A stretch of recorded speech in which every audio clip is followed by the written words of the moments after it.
Wilson, Mary Catherine Ham, Brian Neiman, today's newsmakers, and you. The Morning Majority, 630. WMAL.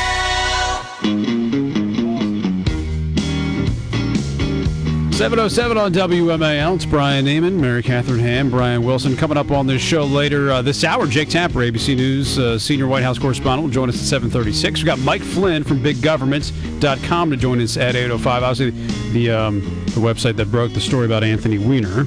Andrew Breitbart actually holding the press conference before Anthony Weiner's press conference. Preempted Anthony Weiner. So we'll talk to him at 8:05. Actually, but we may get Breitbart. You never know with him. You never know. But did you find it interesting that he actually showed up yesterday, or that he was in New York? He just walked down the street. He was like, I was in the neighborhood, so I came down. I figured you guys would want to talk to me. Yeah, and they put him right up on the podium. Right. Love it. Larry Kudlow on the economy at 8:36 this morning from CNBC. Pleased to be joined now by General Richard Myers, former chairman of the Joint Chiefs of Staff. General Myers, good morning. Thanks for joining us. General? No. Lost him again. We must have a bad cell phone, so we'll try to reconnect with him. A lot of talk about Afghanistan lately because outgoing Secretary of Defense Robert Gates has been doing some interviews and has been making some news when it comes to Afghanistan. And the president essentially has a pretty big decision to make on Afghanistan. New York Times reporting essentially that the president is thinking about, and I don't know if he's made the decision, but they've kind of hinted that he's made the decision to pull out more quickly than originally thought when it comes to Afghanistan. And there was a taped interview yesterday. I believe it was with the Hearst organization. Said that just sort of suggested it's the first time he'd ever said so publicly that look, we got Obama. I'm sorry, we got Osama bin Laden. Right. I did it. I've been trying not to do that forever. Happens all the time. You got Osama bin Laden. We took him down. We're degrading Al Qaeda. We are degrading the Taliban, and maybe it's time for us to pull out. It was the first time he'd ever said so publicly, although there have been a lot of hints that he wanted to do so. And I think much of that is true, and we actually are in the South degrading the Taliban and running them out of areas. But if you do the surge and you actually are seeing progress, why do you immediately pull down, a lot of troops? That doesn't seem too logical to me. General Myers joins us now. I think we have connection. General Myers, you there? I am here. Thank you. Didn't know if you were in Kabul or not. No, I'm not. So what do you make of how things have gone in Afghanistan recently, and especially after the death of bin Laden? Have we seen an improvement there? Well, I think there are a couple of things going on. I think one is we've certainly seen an improvement in the security situation, I think, thanks to our troops, the NATO troops, and under General Petraeus' leadership to actually have some impact on the Taliban. So I think that's helpful. I think it's likely, uncertain, but unlikely that Pakistan's been more helpful as well because, they were somewhat exposed after the bin Laden killing, that they were not always as helpful as they could have been, and it became even more stark. Right. And then I think the other thing is our new ambassador, Ryan Crocker, to Afghanistan will make a big difference. He's experienced in the region and very good at what he does. So do you think it's too soon to start pulling out troops in a major way, as some suggest to the Obama administration wants to do? I guess what I'd say is that as all these things go normally, what the president will ask for is an analysis by General Petraeus that will come up through the Joint Chiefs of Staff and Secretary Gates. And that any president ought to listen very closely to what the military commanders in the field are saying and make a determination based on that. Let me ask you one other question, and it has to do with this maybe alternative way to fight the war.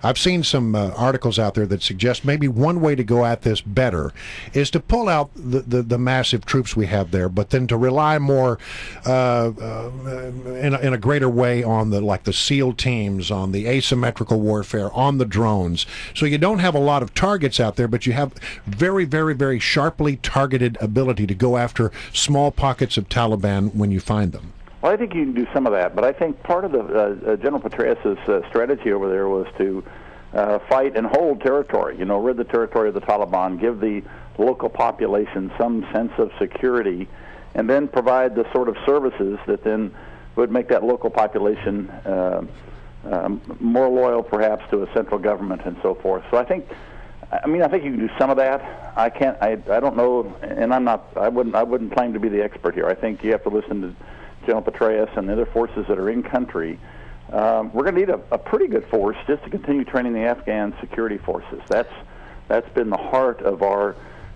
strategy, or the second part of our strategy, besides the win and hold part. And I think that has to go on as well, and that's going to take some troops. So I think you can do some of that, but I don't know that you can, in a country as large as Afghanistan, that just having small forces going after the Taliban leadership. Well, General, let me ask you. People always say, well, there's no military-only solution to this. It has to be a political process. What does Ambassador Crocker bring to the table that we've been missing in the past? Well, first of all, the current ambassador, General Eikenberry, a good friend of mine, by the way, but he was neutralized when the WikiLeaks came out. It's one of the side effects of the WikiLeaks when it was revealed that he had said some unflattering things about President Karzai. So he's not had a very good relationship with Karzai in the meantime. So now we're going to have an ambassador that understands the region and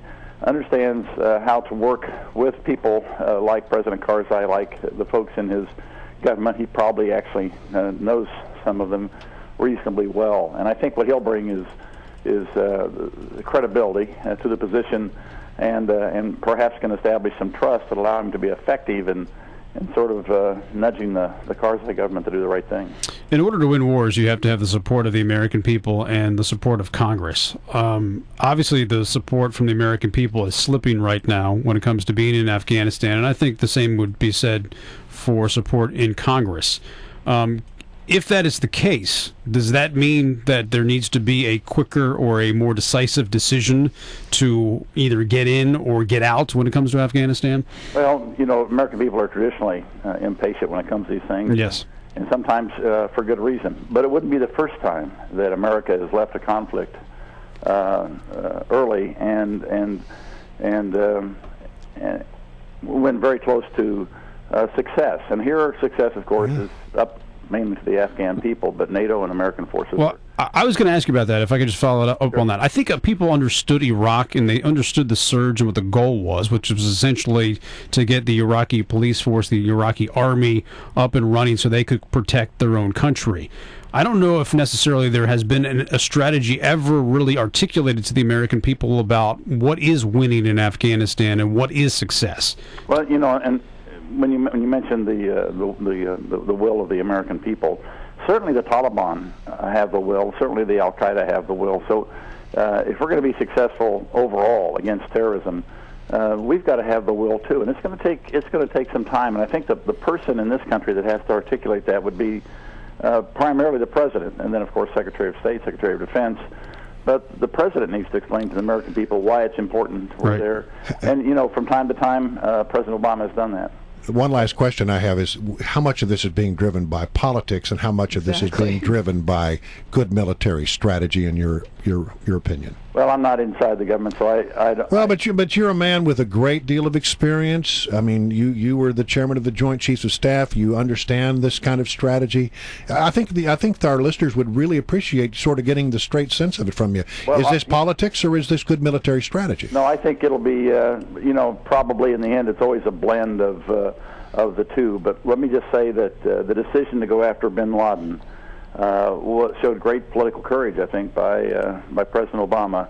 If that operation had failed, if there had been Americans killed, if we'd gone into a compound and found nothing, if we'd gone into a compound and gotten blown up, if we'd gone into a compound and injured a bunch of civilians, innocent civilians, then the political consequences would have been dire for the current president. So, I don't think we have a president I think they'll do the right thing, and I think the advice they'll get from General Petraeus and the Joint Chiefs and Secretary Gates, I think that'll weigh in pretty heavily on the president in terms of I think he'll do the right thing. All right, General Mize, great to talk to you. We really appreciate your time. Thank you very much, sir. Thanks for coming in. Thank you, Brian and Brian.